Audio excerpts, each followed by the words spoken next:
Chapter 10. Almanzo says goodbye. That Saturday at home, Ma was worried about Laura. "Are you coming down with something?" she asked. "It isn't like you to sit half asleep." "I feel a little tired." "It isn't anything, Ma," Laura said. Pa looked up from his paper. "Bet Clarence making trouble again?" "Oh no, Pa. He's doing splendidly, and they all are as good as can be." She was not exactly lying, but she could not tell him about Mrs. Brewster and the knife. If they knew, they would not let her go back, and she must finish her school. A teacher could not walk away and leave a term of school unfinished. If she did, she would not deserve another certificate, and no school board would hire her. So she made a greater effort to hide from them her sleepiness and her dread of going back to Mrs. Brewster's house. There was only one more week. By Sunday afternoon, the weather had moderated. The temperature was only 15 degrees below zero when Laura and Almanzo set out. There was hardly any wind and the sun shone brightly. Out of a silence, Laura said, "Only one more week, and I'll be so glad when it's over." "Maybe you will miss the sleigh rides?" Almanzo suggested. "This one is nice," Laura said, "but mostly it is so cold. I should think you'd be glad not to drive so far anymore. I don't know why you ever started making these long drives. You didn't need to take them to get home the way I do." "Oh, sometimes a fellow gets tired of sitting around," Almanzo replied. "Two old bachelors get pretty dull by themselves." "Why, there are lots of people in town. You and your brother needn't stay by yourselves," Laura said. "There hasn't been anything going on in town since the school exhibition," Almanzo objected. "All a fellow can do is hang around the saloon playing pool, or in one of the stores watching the checker players. Sometimes he'd rather be out with better company, even if it does get cold driving." Laura had not thought of herself as good company. If that was what he wanted, she thought she should make an effort to be more entertaining, but she could not think of anything entertaining to say. She tried to think of something while she watched the sleek brown horses trying so swiftly. Their dainty feet spurned the snow in perfect rhythm, and their blue shadows flew along the snow beside them.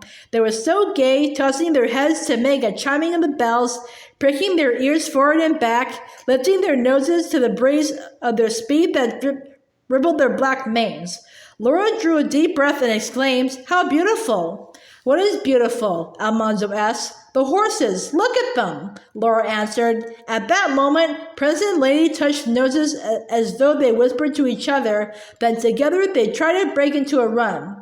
When Almanzo had gently but firmly pulled them into a trot again, he asked, "How would you like to drive them?" "Oh!" Laura cried, but she had to add honestly, "Pa won't let me drive his horses. He says I am too little and would get hurt." "Prince and Lady wouldn't hurt anybody," Almanzo said. "I raised them myself. But if you think they're beautiful, I wish you could have seen the first horse I ever raised, Starlight. I named him for the white star on his forehead." His father had given him Starlight as a colt back in New York City when he was 9 years old. He told Laura all about getting Starlight and breaking him, and what a beautiful horse he was. Starlight had come once to Minnesota, and when at first Almanzo came out to the western prairies, he had come riding Starlight. Starlight was 9 years old then when Almanzo rode him back to Marshall, Minnesota, 105 miles in one day, and Starlight came in so fresh that he tried to race another horse at the journey's end. "Where is he now?" Laura asked. "At pasture on Father's farm back in Minnesota," Almanzo told her. "He is not as young as he used to be, and I need a double team for driving out here, so I gave him back to Father." The time had passed so quickly that Laura was surprised to see the Brewsters ahead. She tried to keep up her courage, but her heart sank. "What makes you so quiet so sudden?" Almanzo asked. "I was wishing we weren't going in the other direction," Laura said. "We'll be doing that next Friday." He slowed the horses. "We can't delay it a little," he said, and she knew that somehow he understood how she dreaded going into that house. "Till next Friday, then," he smiled encouragingly as he drove away. Day by day and night by night that week went by.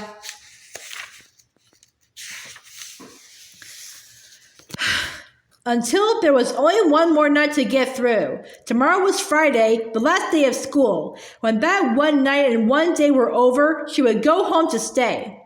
She so dreaded that something might happen this last night. Often she woke with a start, but all was quiet and her heart slowly ceased thumping.